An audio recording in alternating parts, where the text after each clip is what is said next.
multiplicarnos, así como Cristo multiplicó los peces y los panes, me perdonan la expresión, y me dio 3 vueltas aquí arriba.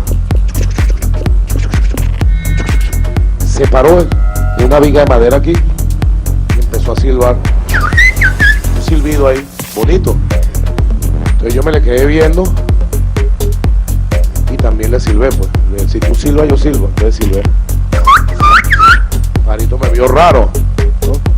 Silbó un ratico, me dio una vuelta y se fue. Y yo sentí el espíritu de él.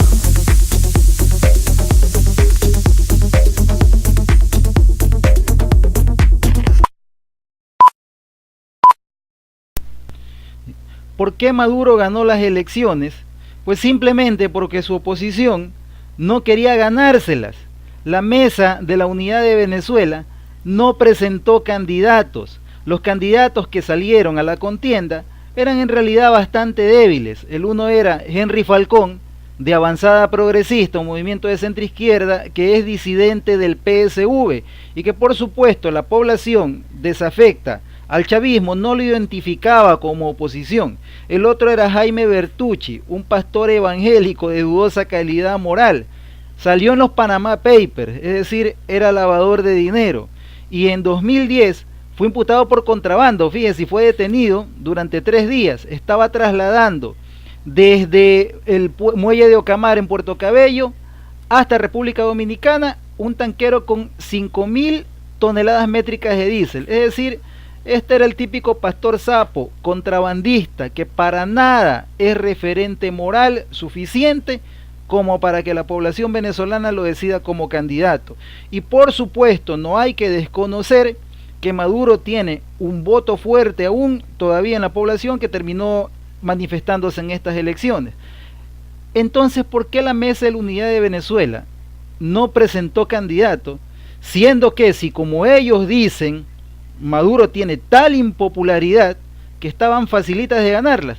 No querían ganar ellos estas elecciones porque si las ganan en las condiciones en que están, con el apoyo de los Estados Unidos, iban a tener que cumplir todas las exigencias del Fondo Monetario Internacional, y entre esas está el doloroso e impopular ajuste que el Fondo Monetario les va a pedir. Por esa razón ellos quieren que ese ataúd sea Maduro quien lo cargue, y ya con las cuentas saneadas y habiendo pasado una inmensa crisis que se vendría con ese ajuste fondo monetarista, si fuera el caso, si Maduro lo hiciera, que lo dudo mucho que lo haga, entonces ellos sí ganar las elecciones. Por eso, para empezar, un ajuste fondo monetarista sería tremendamente difícil en Venezuela. Venezuela tiene subsidios anuales por 50.000 millones de dólares y esto supera a las reservas internacionales, a la cantidad de dólares que recibe Venezuela anualmente desde que cayó tanto el precio como la cantidad de petróleo vendido. En Venezuela la gente paga el 20%, la quinta parte de su factura de luz.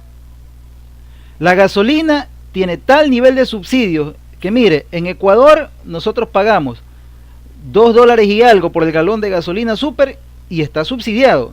Resulta que en Venezuela se pagan centavos de dólar por un galón. No llega ni a los 10 centavos si mal no recuerdo. Tendría que revisar las cifras ahora.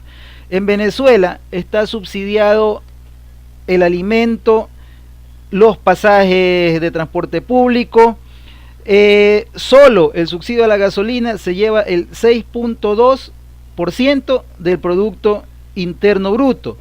Entonces, fíjese que se vende alimentos subsidiados en Venezuela para parar esta crisis de poder adquisitivo que no les permite a los venezolanos alcanzar la canasta básica.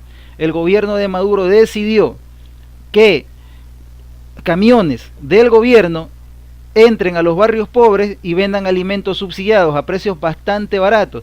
Eso sonaría a una solución lógica. El problema es que eso genera más gasto público en un momento en que no hay reservas y por lo tanto ese gasto público se hace por medio de la impresión de dinero. Y cuando se imprime dinero sin reservas, como ya lo hemos conversado en otros videos en este canal, lo que se obtiene como resultado es la inflación. Retirar esos subsidios para el siguiente presidente que entre va a ser bastante difícil, bastante impopular, y sobre todo va a generar un caos de tal magnitud en Venezuela que ese gobierno, por supuesto, no va a durar un mes después de hacer ese ajuste. Si la derecha llegara a ganar las elecciones, entraría en un callejón sin salida, como le tocó entrar a Macri en Argentina. Ellos saben que el Fondo Monetario Internacional no tiene ningún interés en el bienestar de la población, y lo que le va a exigir es disminución del gasto público para que le paguen el crédito que ellos le van a dar para llenar las arcas vacías de Venezuela. Y por supuesto ellos están conscientes de esto y por eso no quieren ganar estas elecciones. A la derecha, si gana las elecciones, solo le quedarían seguir ese camino que los llevaría al fracaso, o continuar la política económica de Maduro, continuar con los subsidios, pactar con los organismos de crédito, en este caso chinos, para tratar de no volver a caer en la dependencia del FMI, y continuar con la venta de petros, la criptomoneda que algo capta de divisas y le sirve a Maduro para seguir continuando el gasto público.